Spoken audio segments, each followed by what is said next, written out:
본 방송에서 제공하는 투자 정보는 투자 판단에 대한 조언입니다. 방송에서 제공하는 주식의 가치, 가격 상승 및 하락에 대해서는 방송사에서 보장하지 않습니다. 네, 시청자 여러분 안녕하십니까? 월간 서울경제TV 신유정입니다. 이 부동산은요, 단순히 재테크나 투자의 의미를 좀 넘어서서 특히나 우리나라 사회에서는 조금 더 중요한 가치를 갖는 것 같습니다. 이 개인 삶에서 목표가 되기도 하고요, 이 수건 사업처럼 여겨지기도 하는데요. 때문에 최근에 보여지는 이 부동산 흐름에 조금 더 촉각이 곤두세워져 있는 것 같습니다. 저도 요즘에 관심이 아주 많은데요. 그래서 오늘 이런 해당 관련된 이야기, 부동산 이야기 함께 나눠주실 이 부동산 손품 전문가 빌부님 모시고 함께 이야기 나눠보겠습니다. 전문가님 안녕하세요. 네, 반갑습니다. 네, 전문가님 손품 전문가라고 제가 소개를 드렸는데, 네, 그 손품이 그 발품의 손품 맞나요? 네, 맞습니다. 손으로 하는 품이죠. 네, 맞죠. 사실 옛날에는 막 부동산 공부해야지, 부동산 사야지 하며 정말 발품을 팔았지 않습니까? 그렇죠. 네. 근데 이제는 이 손품 막 어떻게 공부를 해야 하는지 이 강의도 들어야 하고 이런 게 좀 중요한 것 같아요. 그렇죠. 네.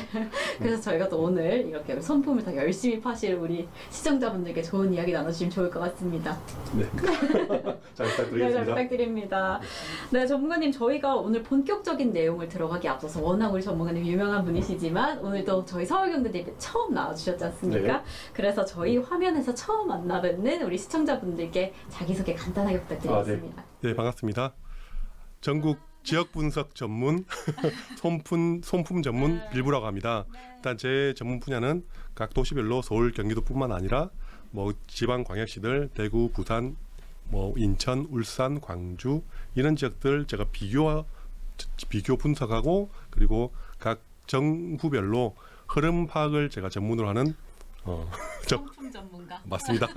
요즘 그리고 물론 발품도 정말 중요하고요. 발품 전에 제가 기본적으로 아파트 시세라든지 그리고 지도를 보고 어느 입지가 제일 좋은지 이런 것들을 미리 손품으로 팔고 그다음 발품을 가면 좀 더 효과적으로 내가 뭐 부동산 투자라든지 아니면 내 집 마련할 때 좀 더 많이 도움이 될 거라고 생각합니다. 네, 맞아요. 요즘 사실 정보도 너무 많고, 그렇죠. 네. 그리고 여기저기서 들려오는 이야기가 많아서 조금 더 힘드실 텐데, 그래서 이렇게 손품을 팔아 보시면서 어디에 집중해야 되는지 좀 공략 지점을 좀 따로 하셔야 될 것 같아요. 그렇죠. 그래서 저희가 오늘은요, 이 서울에 대해서 좀 이야기도 해보고, 우리 전문가님의 이 집중 분야죠. 이제 또 지방 광역시에 대한 이야기도 좀 차차 해볼 텐데요. 네네. 이제 본격적으로 우리 서울에 대한 이야기를 하기 앞서서 요즘에 좀 전반적인 부동산 흐름이 좀 어떨까요? 일단은 지금 당장 흐름을 얘기하기 전에 네. 과거 한 2, 3년 전에부터 시작을 좀 한번 해봐야 될 것 같고요. 일단 최근에 지금 분위기 어떤가요? 좀 많이 하락을 했다라고 기사를 많이 들었죠? 좀 많이 하락해서 네. 요즘이 좀 포인트인가 이런 고민도 좀 되실 거고 사실 그래서 조금 더 고민이 되실 것 같아요. 그렇죠. 일단 그러면 어떤가? 네. 그러면 지금 많이 하락을 하고 있으면 네. 그럼 도대체 왜 하락을 하고 있을까부터 좀 파악을 해야 된다고 생각을 하고 있는데 일단 과거 한 2, 3년 전에 봤을 때 2020년도, 21년도가 서울 수도권뿐만 아니라 전국 모든 지역 아파트가 아주 많이 올랐거든요. 그러니까 그게 지금 문재인 정부 때였지 않습니까? 문재인 정부 때 같은 경우는 일단은 세금 대출 부분 이런 부분들을 좀 많이 쪼았습니다. 그래서 일반적인 사람들이 집을 많이 못 사게 그리고 보유도 못하게 그리고 팔 때도 내가 뭐 좀 세금을 많이 내게끔 그래서 그 부분이 취득세, 종합부동산세 그리고 양도세 이 세 가지 부분을 모두를 건드렸다 보니까 자 그러면 앵커님 같은 경우는 세금을 내가 많이 내야 되면 집을 여러 채를 가질 겁니까?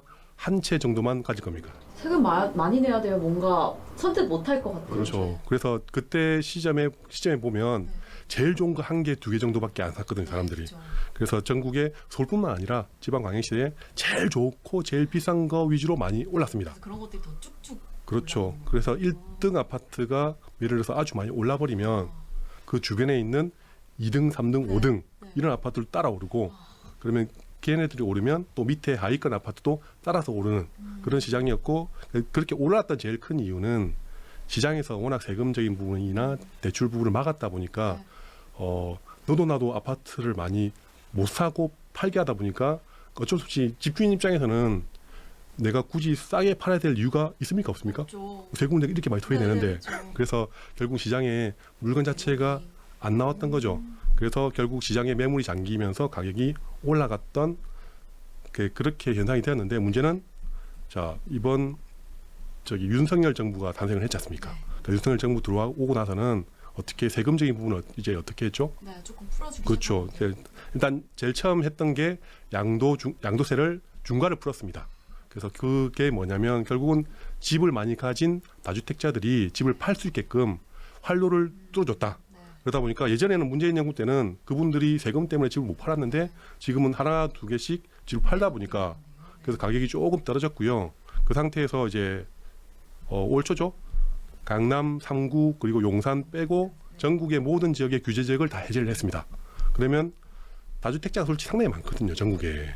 부자들이 확실히 더 많이 갖고 있는 뭐 좀 다- 몰려 있는 것 같아요. 그렇죠. 근데 엄밀히 얘기하면 반대로 얘기하면 다주택자가 꼭 무조건 부자는 아닌데 아, 어쩔 수 없이 집을 여러 채 가질 수밖에 없는 그런 또 환경에 있는 분들도 네, 있거든요. 근데 그런 분들이 옛날에는 세금 때문에 팔지를 못했는데 지금은 이제 규제를 다 풀다 보니까 시장에 물건들을 많이 내놓을 수밖에 없는 그런 입장이죠. 네.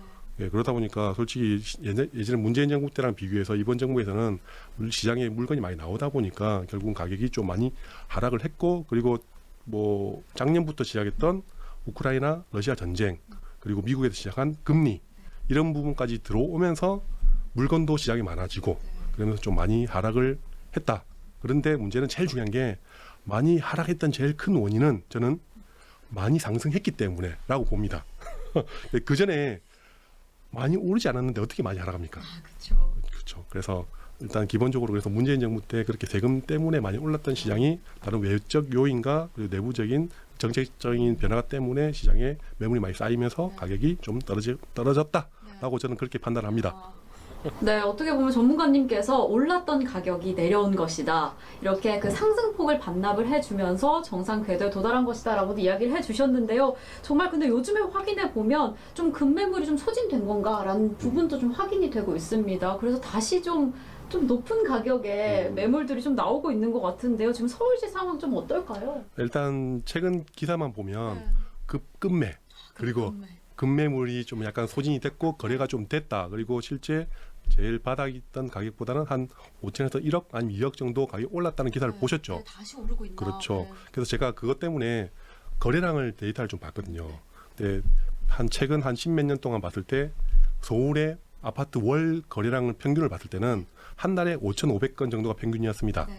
근데 작년에 윤석열 정부 들어오고 나서 월 1,000건 이하로 하락을 했습니다. 진짜 너무 그렇죠. 거래가 없었죠. 거의 없었다라고 보면 돼요. 그러다가 올 1월 달, 2월 달 들어서 그게 한 1,600건, 1,700건 정도를 조금 회복한 상태거든요. 네. 그러면 예전 월 평균 거래량에 비해서 아직은 해봤자 30% 정도. 조금씩 부족하다. 그렇죠. 그래서 제가 봤을 때는 지금 그래서 금매가 팔린 건 사실입니다. 근데 그것들을 거래를 했던 당사자는 다주택자보다는 솔직히 1주택자 갈아타기 하시는 분들이 조금 거래를 했다라고 좀 보거든요. 그러면 결국은 거래량이 좀 살아나려면 1주택자 분들도 집을 사야 되는 게 맞지만 시장에서는 솔직히 다주택자 분들이 좀 내놓기도 하고. 네. 내놓고 그분들이 좀 집을 또 많이 사야 네. 빨리빨리 돌아가게. 그렇죠. 사야 거래가 좀 올라갈 것 같은데 문제는 지금 다주택자 분들이 현금 여력이 없습니다. 왜냐하면 아까 얘기했듯이 2020년도, 21년도에 한창 상승할 때 네. 투자를 많이 했던 분들이 지금 제일 크게 지금 타격받고 있는 게 역전세거든요. 그러니까 예전에 전세금을 최대한 많이 올려받아서 투자금을 내가 줄였던 그 물건들이 네. 지금 2년 지나면서 전세금을 최소한 몇 억을 좀 세입자한테 다시 돌려줘야 되는 그런 상황이 있고 그리고 또 분양권 좋아하시죠? 새 아파트. 그렇죠. 다들 그렇죠. 그게 가장 인기가 많은 그렇죠. 것 같아요. 근데 분양권을 좀 많이 사신 분들이 지금 입주장 돌아오다 보니까 전세 가격이 많이 하락을 하다 보니까 내 투자금을 조금 더 많이 넣어야 된다. 그런 상황이 생기다 보니까 자금 여력이 지금 없습니다. 네. 그래서 저는 지금 분위기 봤을 때는 다주택자들이 최소한 올해까지는 시장에 좀 참여할 수 있는 분위기는 아닌 것 같다. 그래서 거래량이 예전만큼 생각보다 확 살아날 것 같지는 않다라는 게 제 개인 생각입니다. 좀 사실 지금 1,600건이고 이전에 5,500건까지는 좀 한참 남은 것 같긴 하네요. 그렇죠. 네, 네. 그렇네요. 네.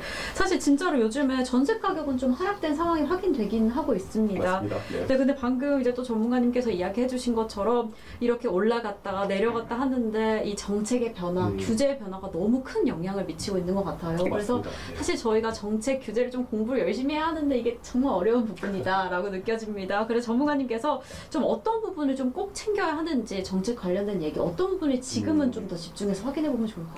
일단 그러면 네. 어쨌든 저는 제가 전문 분야가 뭐냐면 네. 각 정부별로 몇 년도 몇 월 달에 어떤 정책이 발표됐고 그 발표됨으로써 실제 어떤 아파트 가격이 얼만큼 변화되고 있는지를 저는 그거를 계속 쳐다보고 있는 네. 편이거든요. 그래서 일단 모든 걸 다 얘기하기는 힘들겠지만 이번 윤석열 정부 들어오고 나서 바뀐 정책 변화부터 좀 살펴보자면 일단 제일 크게 중요한 게 강남 3구죠. 네. 강남 3구가 어디입니까? 서울, 강남, 서초, 송파 그리고 거기에다가 이제 용산이 들어왔습니다. 예, 그 4개 구를 제외하고 전국의 모든 지역의 규제 지역이 해제가 됐습니다. 예, 해제가 됐다는 얘기는 아까 제가 좀 전에 얘기했던 것처럼 누구든지 사고 팔 수 있다라는 얘기입니다. 그리고 지금 다주택자에 대한 규제가 문재인 정부 때 상당히 많이 들어왔지 않습니까? 살 때 내는 세금, 취득세 중과 그리고 내가 보유하고 있을 때 종합부동산세에 대한 중과 이분이 좀 어느 정도 풀리긴 풀렸고 발표는 났지만 아직까지 반만 통과됐고 아직까지 통과가 되지 않은 상태입니다. 이거는 약간 민주당에서 그 법을 통과시키지 않는 편도 좀 있는 거죠.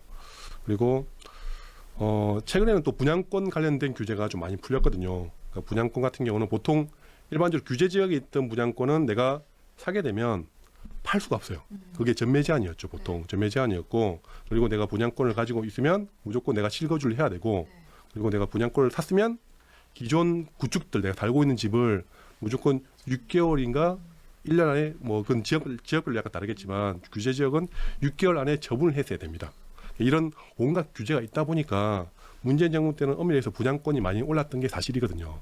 근데 이제 그런 규제들이 지금 거의 다 없어졌다고 발표가 났습니다. 아직 통과된 것도 있고 아직 통과 안 된 것도 있지만 그런 것도 있고 올 초에 아까 제가 얘기했듯이 1주택자들이 집을 어느 정도 거래를 했다고 했지 않습니까? 그게 제일 크게 영향을 받았던 게 작년에는 솔직히 전쟁 나면서 미국에서 금리를 올리면서 워낙 고금리다 보니까 내가 사고 싶어도 이자 금리가 비싸. 네. 그렇죠. 이자가 상당히 부담되다 보니까 집을 못 샀는데 정부에서 올해 1월 달에 파격적으로 금리를 낮춰주는 네. 특례 보금자리론이 만들어졌습니다. 네.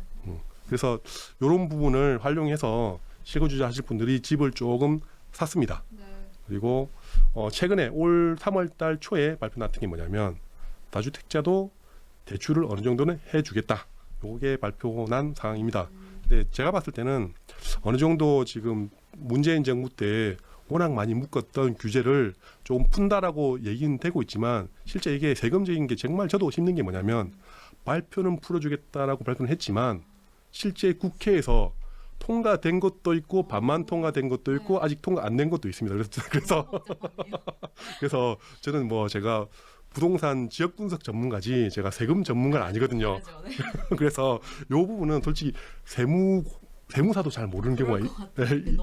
그렇죠. 네. 그래서 이런 것들을 좀 꾸준하게 좀 지켜봐야 되지 않나라고 생각을 하고 있습니다. 네, 이렇게 특례 보금자리론도 나오고 그리고 좀 규제가 너무 많았긴 했지만 그래도 그렇죠. 풀리고 있다라는 사실에 좀 희망을 가지고 있었거든요. 맞습니다. 그래서 좀 그러면 집값이 좀 다시 올라주지 않을까, 좀 원활하게 좀 다시 활기를 찾지 않을까라는 희망을 좀 가지고는 있었는데, 근데 벌써 생각해 보면 그 13 부동산 정책이 나온 지 벌써 2달이 넘었더라고요. 네. 이렇게 많이 지났는데 생각보다는 그렇게 음. 많이 변화한 것 같지는 않다라는 생각이 듭니다. 계속해서 좀 이 규제 완화에 대한 그 좀 잘 작동을 하고 있는가, 효과가 있는가에 대한 의문이 좀 들긴 하는데요. 그렇죠. 보통 그 부동산 가격을 네. 좀 길게 오래 보지 못한 분들은 네. 보통 규제를 풀면 아파트 가격은 떨어지지 않을까 막. 규제를 보통 묶으면 아파트 가격은 떨어지고 네, 네. 규제를 풀면 아파트 다시. 가격이 오를 거다라고 네. 보통 생각을 하시는데 네, 네. 저는 솔직히 약간 좀 반대라고 생각을 하거든요. 네. 왜냐하면 문재인 정부 때 같은 경우는 보통 그러니까 제가 알기로는 한 20몇 번 이상 규제를 반복했거든요. 계속 규제를 했습니다. 네. 그러면 문재인 정부 때 아파트 가격이 올랐습니까? 떨어졌습니까? 너무 올랐죠. 그렇죠. 네. 제 얘기는 규제를 하면 할수록 이 아파트 가격이 많이 올랐습니다. 네. 근데 그러면 이번 윤석열 정부 들어와서 일부 규제를 풀었지 않습니까? 네. 그러면 규제를 풀면 또 오르면 뭔가 이상하지 않습니까? 네, 그렇죠. 그래서 저는 제가 봤을 때 이게 그냥 제 감으로 얘기하는 게 아니고 규제를 묶으면 결국 사람들이 사지도 못하고 팔지도 못하게 시장을 묶다 보니까 네, 네. 저는 문재인 정부 때 부동산 정책은 저는 좀 비정상적인 상황이었다라고 저는 생각을 하거든요. 네. 근데 그게 이번 윤석열 정부 들어와서 세금적인 부분이나 다른 부분을 일부 풀어주다 보니까 시장에 물건을 매도를 내놓는 분들이 상당히 많아지다 보니까 저는 오히려 가격이 더 떨어질 것이다라고 제가 미리 그 전부터 계속 예측을 했었거든요. 그리고 지금 1.3 대책에서는 서울 몇 개 지역 빼고 다 푼 거지 않습니까? 근데 윤석열 정부에서도 작년 같은 경우는 대구 수성구랑 지방부터 먼저 좀 찔끔찔끔 풀기 시작했거든요. 네. 근데 제가 봤을 때 맨 처음 대구를 풀었을 때 저는 대구를 규제를 풀면 대구는 더 많이 떨어질 것이다라고 저는 그렇게 예측을 했던 사람 중에 한 명이거든요. 왜냐하면 규제를 풀면 결국은 집을 못 판 다주택자분들이 매물을 훨씬 더 많이 내놓으면 결국은 시장의 매물이 증가하다 보면 가격이 더 떨어질 것이 저는 확실하게 보였기 때문에 그래서 그냥 결론적으로 얘기하면 규제를 풀면 물건들이 더 많이 나옵니다. 네. 그러면 가격은 더 떨어질 수밖에 없다고 생각하고 근데 저는 이게 정상적인 시장이라고 생각합니다. 네, 맞아요. 전문가님 이야기해 주신 것처럼 사실 정말로 규제가 풀어서 물건이 많아지면 당연히 집값이 떨어질 수밖에 없다라는 생각이 그렇죠. 드는데 네. 사실 좀 해결해야 되는 문제다라고 싶습니다. 좀 마음이 좀 조급한데요.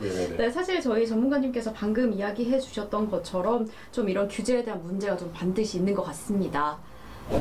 네, 저희 아까 전문가님께서 중간에 이야기해 주셨던 것처럼 실거주자분들도 이 투자 진행하실 때 최근에 이 갈아타기 이 추세가 좀 보여진다라고 해 주셨습니다. 이 요즘과 같이 집값이 지금처럼 하락할 때에는 좀 유명한 아니면 좀 인기 있는 신축 지역이라던가 아니면 정말 살고 싶었다 하는 조금 더 넓은 면적으로 이동하시려는 정말 이른바 아파트 갈아타기의 수요가 늘어나고 있는데요. 최근에 이런 분위기에서 지금 좀 하락하고 있다. 이런 분위기에서 지금 이런 대응이 좀 괜찮은 걸까요? 갈아타셔도 되는 걸까요?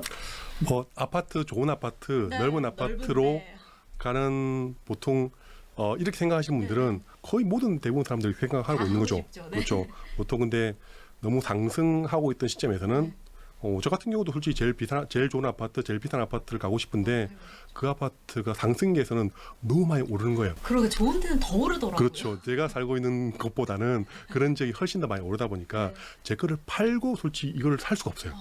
그래서 저는 갈아타기는 보통 물론 상승기 때도 최대한 해야 되겠지만 지금처럼 약간 가격이 좀 조정받았을 시점에서는 충분히 도전해야 될 시기라고 생각합니다. 도전을 네. 하셔야 된다. 좀 주의하실 점이 있을까요? 일단 그래서 네. 지금 어느 정도 아까 제가 얘기했지만 네. 거래량 같은 경우가 살아나긴 했지만 아직까지 예전 거래량 비해서 좀 많이 턱없이 네. 부족한 상황이지 않습니까? 네. 그래서 실제 갈아타기라고 하는 것 자체가 뭐냐면 내 집을 팔아야 다른 집을 살 수 있는 거거든요. 자금이 어쨌든. 그렇죠.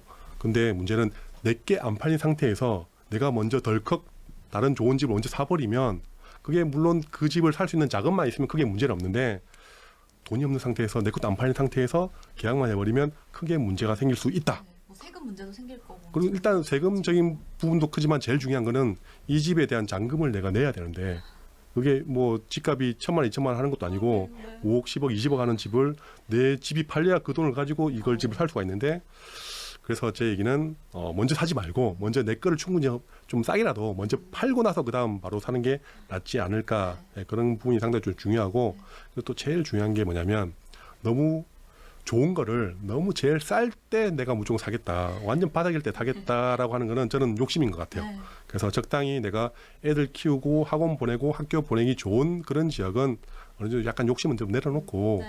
어차피 내가 지금 사면 5년, 10년간 거주를 할 거지 않습니까? 그러면 조금이라도 내가 완전 싸게라고 생각하지 말고 조금이라도 올라도 좀 거래를 해서 사서 거주하는 게 낫지 않을까라고 생각합니다. 맞아. 사실 당연히 뭔가 사려고 하실 때 이 점이 저점인가? 그 점을 가장 궁금해하시고 그 점을 사고 싶으실 텐데 사실 그 타이밍을 어떻게 알 수 있나라는 생각도 들어요. 그렇죠. 그 흐름상 그 포인트는 있겠지만 정말 어려울 텐데 그럴 땐 정말 말씀해 주신 것처럼 좀 차분히 기다리는 게 중요할 것 같습니다. 좀 맞습니다. 너무 급하게 이거 사고 다 보유하고 계시는 것도 좀 주의하셔야 될 것 같고 그리고 또 저점이라고 막 마음이 급해져서 막 무리해서 구매하시면 또 힘든 일이 일어나실 것 같으니까. 그리고 여기서 제가 한 가지만 더 추가를 네, 네. 하자면 보통 일반적으로 새 아파트를 많이 선호하고 좋아하지 않습니까? 네. 구축 아파트 살다가 새 아파트 가보면 신세계가 열리는 걸 열리지 않습니까? 너무 좋아 보이고 막. 근데 보통 일반적으로 네. 서울시 안쪽에 있는 새 아파트면 가격이 어떻습니까? 너무 비싸죠. 아니 근데 그 서울시 아파트를 보면 그 월급 평균 월급으로 계산해도 이게 구매 가능한 가격인가 싶어요. 그렇죠. 근데 쉽지는 않지만 네. 최근에 분양 청약 경쟁률이 좀 상승하긴 했습니다. 네. 근데도 솔직히 서민들이 접근하기에는 조금 쉽지 않은 가격이 맞거든요. 네. 그러면 사람들이 어떻게 눈을 돌리냐면 네. 약간 경기도 외곽 쪽으로 새 아파트를 눈을 좀 많이 돌리시거든요. 네. 근데 저는 뭐 그것도 나쁘지 않다고 봅니다만 서울시 안에 살다가 좀 약간은 외곽으로 인프라 안 좋은 쪽으로 나가면 네. 나가서 거주하고 새 아파트는 좋은데 다시 서울로 들어오기는 쉽지 않더라. 아, 그래서 웬만하면 저는 무조건 새 아파트를 바라고 나가지 마시고 그럼 서울시 안에 있는 인프라를 좀 누리는 게 좀 그것도 좀 낫지 않지 않나라고 생각을 합니다. 네, 정말로 요즘에 새 아파트 값이 서울 지역에 너무 올라가기 시작하면서 이 외곽으로 나가시는 분이 많은데요. 한번 외곽으로 나갔다가는 다시 못 돌아오는 분들도 정말 많더라고요. 네, 그러니까 생각해 보시다가 정말 이 새 아파트만을 쫓기보다는 주변 인프라도 좀 확인해 보시고 그 새 아파트가 아닌 주변 지역을 좀 확인해 보시면 조금 더 좋은 매물을 확인하실 수 있을 것 같다라고 이야기를 해주셨습니다. 사실 이렇게 확인해 보면 이 새 아파트를 찾아 나서는 이유, 이 아파트에 대한 욕심이 좀 많으시기 때문일 텐데요. 이 수요자분들이 그래서 이 아파트에 대한 관심이 정말 줄어들지 않는 것 같습니다. 그래서 저희가 확인을 좀 해보면 최근에 서울 아파트 값이 하락폭은 줄고 이 상승 전망이 오히려 더 늘어났다고요. 이 아파트에 대한 욕망이 끊어지지 않는 것 같습니다. 지금 좀 전망이 어떤 상황일까요? 네, 맞습니다. 근데 어쨌든 상승 전망이 늘었다라고 네. 하는 건 사실인데 실제 팩트는 뭐냐면 하락폭이 감소를 한 거지 네. 아직까지 하락을 하고 있는 건 사실입니다. 아직은 하락하고 있다. 그렇죠. 더 떨어지겠죠 그럼? 물론 희망이 있겠죠? 물론 저도 제 개인적인 입장에서는 네. 조금 더 하락을 해줬으면 하는 바람은 있긴 있습니다. 그렇죠. 네. 근데 이거를 제 바람으로만 설명을 하는 게 아니고 약간 좀 실제로 상황이. 그렇죠. 현실하고 좀 팩트를 가지고 좀 더 얘기를 하자면 일단 부동산에서 보면 아까 제가 얘기했듯이 무주택자나 1주택자 위주로 시장에 좀 참여했다고 제가 얘기를 했지 않습니까? 그러면 과거에도 분명히 하락하고 약간 바닥인 시점에 1주택자나 무주택자만 시장에 참여했느냐라고 봤을 때는 과거하고 지금의 패턴하고 약간 좀 다른 패턴을 보이는 게 과거만 먼저 살펴보자면 일단은 진짜 그 지역의 아파트 가격이 하락을 하고 있어 라고 하면 이게 진짜 바닥을 치고 이 가격보다 정말 더 싸게 내려갈 것 같지 않다라고 생각하면 보통 누가 먼저 와서 아파트를 많이 살까요?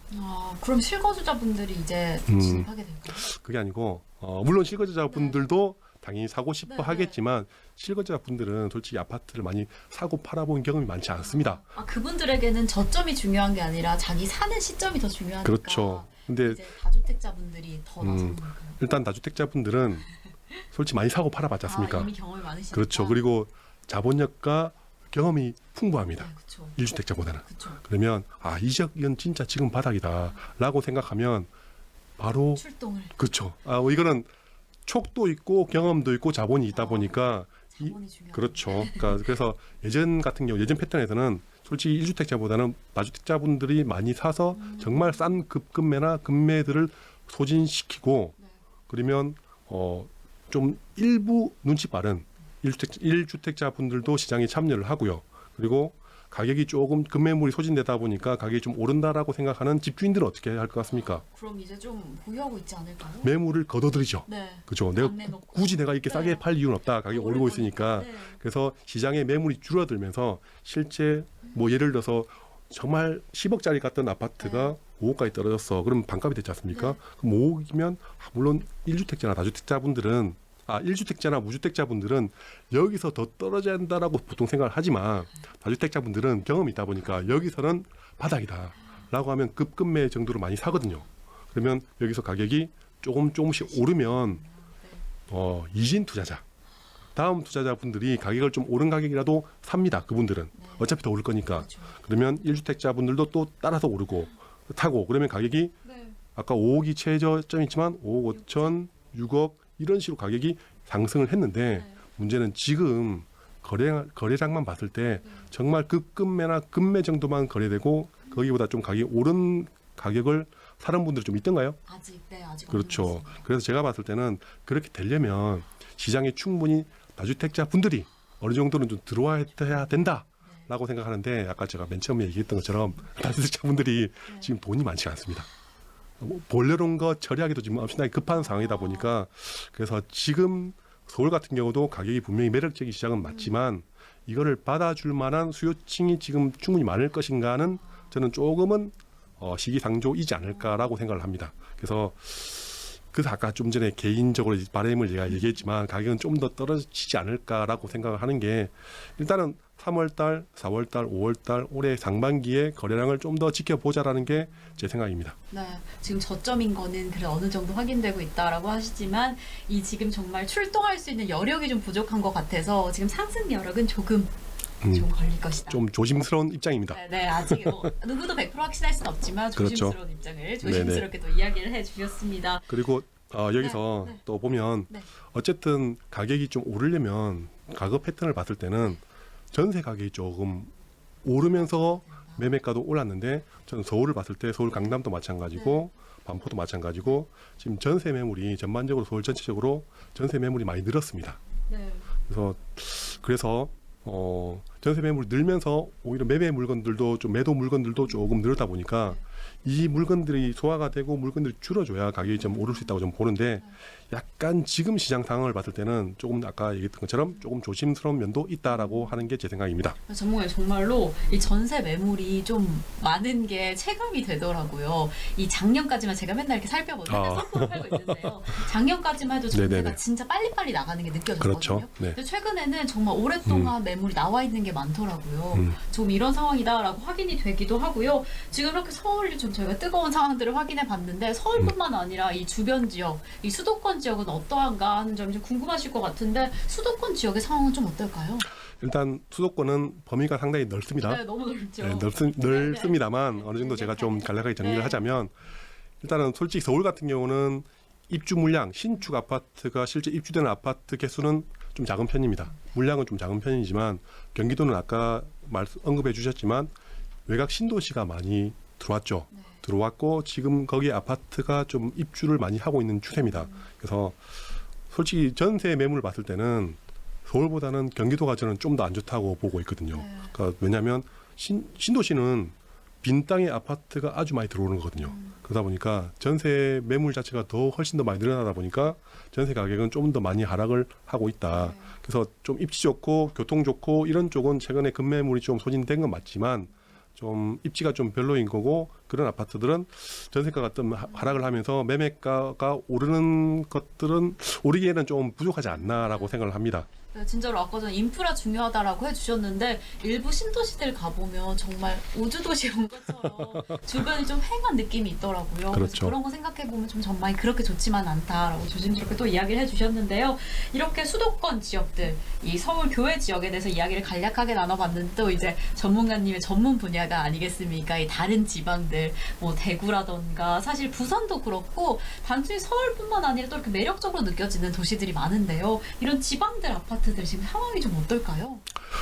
일단 개인적으로 앵커님이 네네. 제일 궁금한 지역은 어딘가요? 궁금한 지역은 사실 저는 지금 서울에 살고 있기 때문에 네네. 그래서 그 다음으로 제가 살게 된다면 어디가 살고 싶을까라고 생각하면 좀 부산인 것 같아요. 부산. 부산 뭔가 놀기에도 좋고 여행 가기에도 그렇죠. 좋아서 좀 휴양지로도 좀 꼽히니까 그렇죠. 부산 상황은 좀 어떨까요? 일단 전 국민들이 네. 모든 분들이 살고 싶어하는 워너비 도시가 있습니다. 그런 도시가 제가 봤을 때는 크게 두 가지가 있는데 네네.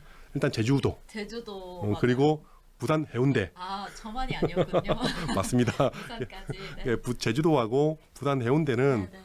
전 국민들이 다 쳐다보고 있는 지역 중에 두 곳입니다. 딱 두 곳. 두 곳. 바다도 너무 예쁘고 그렇죠. 사실 인프라도 워낙 일반 도시들보다 더 잘 되어 있으니까요. 그렇죠. 네. 그래서 일단은 저는 지방을 볼 때는 네. 제일 중요한 게 뭐냐면 그러니까 물론 아파트 가격을 제가 봤을 때는 입주 물량이 제일 중요하다고 보는 사람 중에 한 명이거든요. 그러니까 서울 경기도권 같은 경우는 도시들이 좀 많이 뭉쳐 있다 보니까 어떤 지역의 물량이 많으면 주변 도시까지 영향을 다 미치지 않습니까? 근데 지방 같은 경우는 워낙 땅이 좀 넓다 보니까 그 한 특정 도시끼리 영향을 좀 보통 못 줍니다. 그렇죠. 딱딱 이렇게 그렇죠. 분리가 그래서 되는. 네. 오히려 아파트 가격 분석할 때는 지방 도시들이 좀 더 분석하기 좀 더 편할 수 있다라고 생각할 수 있고요. 그러면 지금 부산 아까 얘기를 했기 때문에 부산을 먼저 보면 부산은 일단 내년까지 물량이 좀 어느 정도 많은 편입니다. 그리고 지금 부산 시내 도심지 자체에 물량이 좀 많이 있다 보니까 부산 전체적으로 지금 전세 가격이 좀 많이 하락을 했습니다. 그리고 그래서 일단은 저는 부산은 향후 장기로 봤을 때는 상당히 좋은 도시임에도 불구하지만 맞지만 당장 올해 내년까지는 조금 어느 정도 가격이 조정받고 전세가도 좀 떨어질 것 같다라게 제가 생각을 하고 있고요. 그리고 부산 다음에 그 다음 지방의 제일 큰 도시가 혹시 어딘지 아십니까? 대구. 통했네요. 대구 맞아요. 대구가 일단 인구수만 봤을 때 네. 지방에서는 부산 다음에 대구가 제일 인구수가 네. 많죠. 그래서 대구 같은 경우도 대구는 일단은 제일 봤을 때 학군이 상당히 좀 좋은 도시 중에 한 곳이거든요. 네. 대구 보통 좋은 학교들도 많고 그렇죠. 경북대학교 음, 이런 데들 대구 사실 많이 가보지 않아서 대구는 솔직히 지방에서 거의 1등, 2등을 다투는 구를 치면 거의 부산 해운대구랑 대구에는 수성구가 있습니다. 네, 수성구. 수성구의 1등 지역은 범어동, 만촌동이라고 하는 지역이 있는데 그 지역이 학군이 상당히 좋고 거기에 있는 애들이 학원가 상당히 잘 형성되어 있습니다. 네. 그러다 보니까 대구도 지금 가격이 좀 전국에서 제일 많이 하락한 도시 중에 한 곳이거든요. 네. 그러다 보니까 투자자뿐만 아니라 대구에 거주하시는 분들도 대구 아파트를 내가 저렴할 때 매수를 하고자 하는 분들이 타이밍을 보고 있는 지역 중에 한 곳입니다. 네. 왜냐하면 대구랑 부산 같은 경우도 문재인 정부 때 좋은 아파트 같은 경우는 거의 2, 3년 만에 10억 이상 올랐거든요. 근데 그게 지금 좀 많이 하락을 하고 있다 보니까 그 지역의 좋은 아파트를 타이밍 좋게 저렴할 때 좀 사고 싶어 하는 사람이 많다 보니까 대구도 저도 뭐 지켜보고 있고요. 근데 대구는 올해 내년까지 물량이 너무 많습니다. 네. 그래서 저는 좀 더 많이 하락을 할 거라고 생각을 하고 있고요. 그래서 좀 타이밍적으로 봤을 때는 내년이나 한 25년 정도에 봐도 저는 좀 늦지 않다라고 생각을 하고 있습니다. 그리고 다른 지역 뭐 대전, 세종이지 않습니까? 세종도 요즘 그렇죠. 워낙 많은 인구들 또 이렇게 젊은이들도 좀 많이 나가는 것 같아요. 그렇죠. 대전, 세종 같은 경우는 일단 올해는 물량이 그렇게 많지 않은데요. 내년, 내후년이 한 2년간 물량이 좀 어느 정도 있습니다. 그래요? 새로운 매물이 좀 많이 지어지나요? 그렇죠. 입주 아파트가 공급을 좀 하다 보니까 내년하고 내후년에 물량이 좀 들어오다 보니까 대전 분위기 자체가 뭐 그렇게 썩 좋은 편은 아니다라고 생각을 하고 있고요. 그리고 또 남은 지역이 전라도, 광주 같은 경우는 광역시만 봤을 때는 제일 입주 물량이 좀 부족한 지역 중에 한 곳이거든요. 그래서 저는 좀 광주를 그나마 제일 좋게 좀 보는 편인데 광주 같은 경우는 지금 솔직히 물량이 좀 많이 없는 이유가 이건 좀 안 좋은 얘기지만 광주에서 최근에 아파트 공사 중에 붕괴 사고라든지 그리고 철거 중에 붕괴하면서 버스를 덮치면서 사망 사고가 좀 몇 번 났지 않습니까? 그러면서 그게 재개발 구역이었거든요. 그러다 보니까 멈춰져 있는 상태. 향후에 지금 재개발 쪽에 신규로 분양을 해야 되는 지역들이 한 큰 게 4개, 5개 구역이 있는데 그 구역이 분양이 좀 늦어졌습니다. 속도 좀 차질이 확실히 있었겠군요.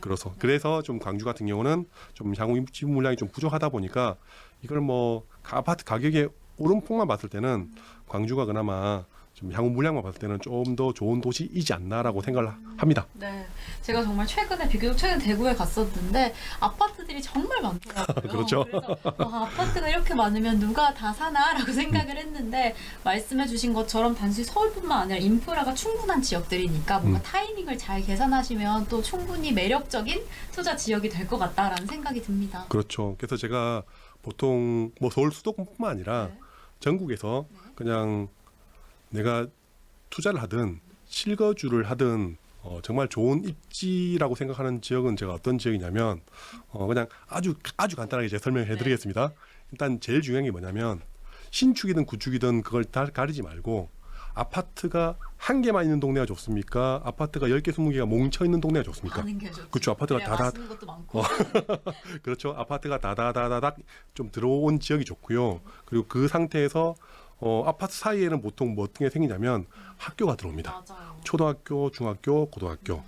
엄마들 입장에서는 제일 중요한 거. 애들을 셔틀버스 타고 학교를 보내는 것보다는 그냥 걸어서 초등학교 바로 앞에 갔다가 그리고 그 바로 옆에 또 뭐가 있어야 되냐면 그렇죠. 엄마들 입장에서는 걸어서 좋은 학원들 영어, 수학, 과학부터 해서 그런 학원들이 바로 옆 아파트 옆에 몰려 있는 동네를 상당히 좋아하거든요. 네. 근데 일반적으로 학원이 많이 들어오려면 아파트 내 상가만으로는 부족합니다. 그럼 뭐가 있어야 되느냐? 최소한 5층에서 10층 정도 되는 빌딩들이 있어야 됩니다. 그러면 그 빌딩들이 들어올 수 있는 자리가 어떤 자리냐면 일반 상업 부지가 그 빌딩들을 공급할 수가 있죠. 그래서 상업지에서는 제일 좋은 게 지하철역도 있고, 지하철역이 있고, 지하철역 주변에 있는 상업지에는 빌딩들이 있고, 그리고 빌딩 뒤편에 아파트 배우단지들 다다닥 몰려 있고, 그리고 그 아파트 사이에 뭐가 있어야 되냐? 학교들. 네. 그러면 이 지역이 정말 살기 좋은 지역입니다. 네. 그래서 혹시 제 방송을 들으시는 분들 그냥 외곽의 새 아파트라고 그냥 인프라 없이 아파트만 좋은 아파트는 사지 마시고 네. 약간 좀 구축이라도 네. 그런 학원과 식당 같은 그리고 학교 같은 인프라가 있는 지역을 사는 게 좀 더 좋지 않을까라고 생각합니다. 좋은 지역, 뭐 지하철역도 있고, 맞습니다. 빌딩도 있고, 상업 지역이 딱 된 곳에서 살게 되면 진짜 실거주에 너무 좋을 것 같습니다. 그래서 약간 맞습니다. 너무 막 새 아파트에 대한 욕심보다는 진짜 편한 것이 이런 점인 것 같아요. 근데 거기에 있는 아파트가 재개발 재건축돼서 새 아파트 돼버리면 최고 좋은 거죠. 그거를 알아야 되는데, 그렇죠? 그쵸. 그 점을 알아야 되는데 네. 사실 그 포인트는 알기 쉽지 않겠죠. 그렇죠. 공부를 더 열심히 하고 손품을 파시면 분명히 아실 수 있을 것 같습니다. 맞습니다. 그러면 그래서 제가 생각하는 게 뭐냐면 네. 광역시뿐만 아니라 지방의 소도시들도 이런 입지가 있습니다. 분명히. 그러게요. 그러면 각 도시에 이런 입지들 내가 두세 개만 그냥 알고 있으면 네. 혹시 투자를 하시게 된다고 하면 약간 가격이 떨어져서 바닥이라고 하면 이 지역의 아파트들만 사서 팔면 네. 제가 봤을 때는 손해는 안 볼 것 같습니다. 네, 이렇게 투자를 고려하고 계신다고 해도 지금 얘기해주신 그런 지역들 고려하시면 더 좋을 것 같습니다. 자, 이제 저희는요, 우리 시청자분들이 가장 궁금해하실 질문들로 이어가 보도록 하겠습니다. 지금 시장이 이런 상황이다라고 해주시면서 실거주에 좋은 지역도 이야기를 해주셨고, 서울 지방 외에, 서울 지역 외에도 조금 매력적인 지역들도 좀 이야기를 해주셨는데요. 저희가 이번에는 시장이 이런 상황 안에서도 기회를 찾고 계신 분들이 이제 부동산 정책까지 고려해 봤을 때 지금 현재 상황에서 좀 매력적이다라고 볼 수 있는 지역이 좀 어디가 있을까요? 일단은 제일 가격이 많이 하락한 지역을 먼저 보는 게 맞긴 맞죠. 네. 그런데 아까 제가 맨 처음에 얘기했던 것처럼 서울 수도권뿐만 아니라 네. 전국의 모든 지역들 가격이 좀 많이 하락을 했습니다. 워낙 가격이 많이 올랐던 시점이었기 때문에 지금 정책적으로 세금적인 부분이나 대출적인 부분을 풀었을 때 전국적으로 막 가격이 많이 하락을 했으면 문제는 저는 제일 중요한 게 뭐냐면 내 자금, 그죠? 들어갈 자금에 비해서 좀 더 좋은 도시를 가는 게 맞지 않습니까? 네. 그러면 전국적으로 봤을 때 제일 좋은 도시가 어디입니까? 서울이. 그렇죠. 그래서 똑같은 자금이 들어간다고 하면 당연히 서울이나 경기도권에 좀 인프라 좋은 도시 그리고 지하철역 있고 그 향후에 생길 GTX 같은 그런 대형 호재들이 있는 지역을 가는 게 제일 좋은데 문제는 거기는 좋아도 자금력이 솔직히 너무 많이 들어가거든요. 그러면 좀 한 단계 눈높이를 낮추면 광역시 중에서도 그런 인프라 중에 내 돈이 좀 적게 들어가는 지역이 있다라고 하면 그런 지역도 한번 고려를 해보는 게 맞는 것 같고요. 그럼 그 지방 도시들 같은 경우는 제가 아까 얘기했던 것처럼 입주 물량이 좀 향후에 좀 줄어드는 지역 이런 지역들도 약간 좀 눈여겨 보면 실패 확률을 좀 줄일 수 있지 않나라고 생각을 합니다. 네, 사실 많은 분들이 관심을 가지고 계시는 서울 지역도 그렇고 좀 인프라가 잘 되어 있는 광역시라던가 이 지방 같은 경우에는 입주 물량까지 좀 고려해 보시면 지금 시점에서 이 정책까지 고려해서 좀 좋은 매물을 확인하실 수 있을 것 같습니다. 네, 그런 상황인데 저희가 이렇게 손품을 열심히 팔면서 많은 정보들을 지금 좀 공부를 하고 있습니다. 하지만 지금은 이런 시점에서는 또 적을 알고 나를 알아야 백전백승이다라는 말도 있으니까요. 이제 앞으로 아파트 가격에 좀 영향을 끼치게 될 변수를 좀 알아두면 좋을 것 같습니다. 지금 좀 어떤 변수들이 이제 어떻게 보면 아까는 현재 매물을 샀는데 영향이 있었다면 지금은 좀 미래에 영향이 있을 것 같은데 어떤 변수들이 이 매물들을 좀 건드리고 있을까요? 그렇죠. 일단 제일 궁금해하시는 내용 중에 하나인데 그렇죠. 일단 지금 당장 내가 제일 현실적으로 제일 다가오는 게 금리죠. 금리. 그렇죠. 금리적인 부분이 있고 그리고 제가 좀 전에 얘기했듯이 각 도시별로 입주 물량이 저는 상당히 중요하다고 생각을 하고 있고요. 그리고 부동산 정책적으로 봤을 때 규제를 지금 풀긴 풀었지만 아직까지 100% 다 풀린 게 아니다 보니까 지금 남아있는 정책 중에 저는 제일 중요한 변수가 뭐냐면 취득세라고 봅니다. 취득세. 다주택자 취득세 부분인데 다주택자들 일부 지금 현금 여력이 있는 분들도 쉽게 아파트를 잘 못 사는 제일 큰 이유가 취득세가 너무 큽니다. 왜냐하면 3주택자, 4주택 이상을 사게 되면 예전에는 1.1%로 됐지만 지금은 8%, 12%를 내야 됩니다. 너무 큰 거 아닌가요? 그렇죠. 거의 뭐 10배 가까이 올라버렸죠. 뭐 10%도 큰 건데 정말 10배 그렇죠. 가까이 뛰었다는 게 좀 너무 큰 수치인 것 같은데. 그래서 저는 지금 취득세 중과 부분을 그러니까 8%, 12% 너무 크다 보니까 정부에서는 4%, 6%로 반만 줄여주겠다라고 발표는 난 상태지만 이게 아직 통과를 못했습니다. 네. 그래서 저는 이거 일단은 언제 통과가 될 것인가. 그리고 통과되더라도 솔직히 4%, 6%는 저는 좀 더 크다고 보거든요. 어떻게 보면 4배 이상. 그렇죠. 된 거네요. 네. 그래서 요게 예전 문재인 정부 이전 이명박근혜 정부 때만큼 1.1%까지 줄어드는 실제 줄어들 수 있을지는 모르겠지만 그게 실제 현실적으로 될 건지 안 될 건지도 저는 지켜보고 있습니다. 그러면 이거를 제가 상당히 좀 정책적으로 봤을 때 제일 중요하게 포인트로 생각하고 있고요. 그리고 입주 물량이 제가 상당히 중요하다고 했지 않습니까?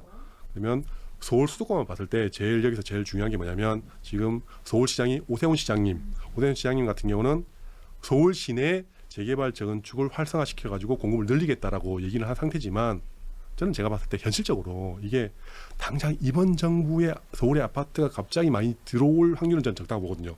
왜냐하면 재개발 재건축은 아무리 빨리 한다 하더라도 뭐 최소한 7년에서 10년 이상 걸리거든요. 실제 아파트가 들어오기까지는. 그래서 저는 이번 정부에서는 좀 쉽지 않다고 보고요. 그러면 남아있는 게 뭐냐면 경기도권의 3기 신도시입니다.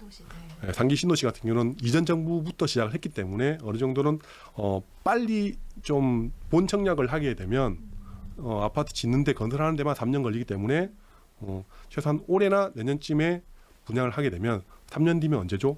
26년도, 27년도면 이번 정부 거의 말기쯤에는 들어올 것 같은데 이것도 현실적으로는 이게 좀 쉽지 않다고 봅니다. 그리고 최근에 발표난 거죠. 1기 신도시 특별법. 이것도 저는 서울시 재개발 재건축만큼 단기간에 오기에는 상당히 어렵다라고 보거든요. 그래서 일단은 서울 수도권에 봤을 때는 3기 신도시가 현실적으로 들어오지 않는 이상은 갑자기 공급량이 늘기는 좀 쉽지 않다. 근데 지금 경기도권에는 지금 이미 아파트를 분양했던 아파트들이 내년까지는 그래도 공급이 좀 있다 보니까 조금 전세가가 떨어질 수 있어도 한 25년도부터는 전세가가 좀 회복되면서 매매가도 조금 끌어올 수 있지 않나라고 생각을 합니다.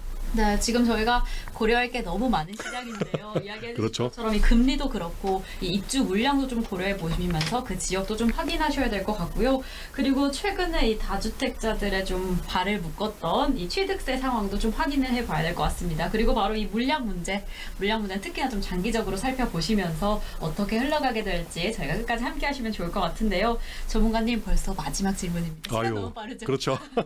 지금 아마 우리 시청자분들도 시간이 왜 이렇게 빨리 가나 싶으셨을 것 같은데요. 저희가 그러면 마지막으로 우리 전문가님이 딱 조언을 해주시는 느낌이죠. 이 부동산 접근하실 때 이것만은 기억해야 한다. 조언을 딱 한마디 해주실 수 있을까요? 자, 예전 문재인 정부 때 아파트 가격이 아주 천천무지로 오를 때는 누구나 아파트 사면 다 오른다라고 생각을 했었죠. 네. 그러다 보니까 좀 내 자본에 무리하더라도 그때 좀 영끌족이라는 신조가 생겼죠. 그렇죠. 영혼까지 끌어서 아파트를 사겠다라고 한 분이 상당히 많은데 네. 지금 딱 시장을 바라보면 제가 제일 중요하게 느낀 게 뭐냐면 시장이 항상 겸손해야 된다라고 저는 생각을 하고 있습니다. 네. 오를 때는 정말 좋지만 지금처럼 하락장이고 많이 좀 가격이 떨어지다 보면 지금 힘든 분이 제 주변에 아주 많거든요. 네, 그래서 보통 본인이 집을 사든가 아니면 투자를 한다고 했었을 때는 자기가 보유한 자본보다 너무 좀 기준에 맞지 않게 너무 크게 벌리면 지금처럼 좀 안 좋은 시장 오면 많이 힘든 분이 많아지다 보니까 자기 그릇이나 자기 자본에 맞는 투자라든지 실거주 아파트를 마련하는 게 제일 중요하다고 저는 생각을 합니다. 네, 아까부터 이야기해 주신 것처럼 그 지점이 좀 중요한 것 같습니다. 너무 급하다고 쫓아갈 것이 아니라 지금 내 상황이 어떠한지 이런 것이 좀 중요할 것 같은데요. 참 그 마음을 내려놓기가 좀 어려운 것 같습니다. 네, 전문가님 이렇게 오늘 처음 만나 뵀는데 너무 좋은 이야기 감사드립니다. 저도 감사합니다. 이렇게, 네. 현실적인 이야기부터 저희가 어떻게 마음가짐을 가져야 하는지 좀 겸손해야 한다. 그리고 그 타이밍을 기다려야 한다라고까지 이렇게 이야기해 주셨는데요. 오늘 정말 소중한 이야기 나눠주셔서 감사합니다. 저도 감사합니다. 네, 감사합니다. 저희가 준비한 소식은 여기까지입니다. 저희가 오늘 정말 빌분님과 함께 현실적으로 어떻게 대응해야 하는지, 그리고 지금 우리의 마음은 어떻게 가져가야지 우리 내 집 마련의 꿈을 이룰 수 있는지까지 이야기를 나눠봤는데요. 오늘 함께 하신 빌분님 다시 한번 너무 감사드리고요. 저희 월간 서울경제TV는요, 이 시간에 조금 더 유익한 정보로 찾아오도록 하겠습니다. 오늘도 시청해주신 여러분 고맙습니다.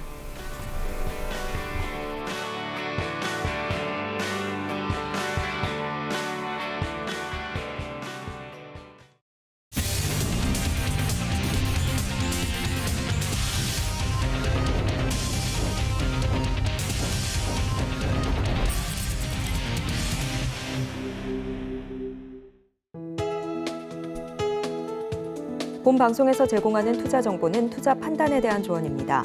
방송에서 제공하는 주식의 가치, 가격 상승 및 하락에 대해서는 방송사에서 보장하지 않습니다.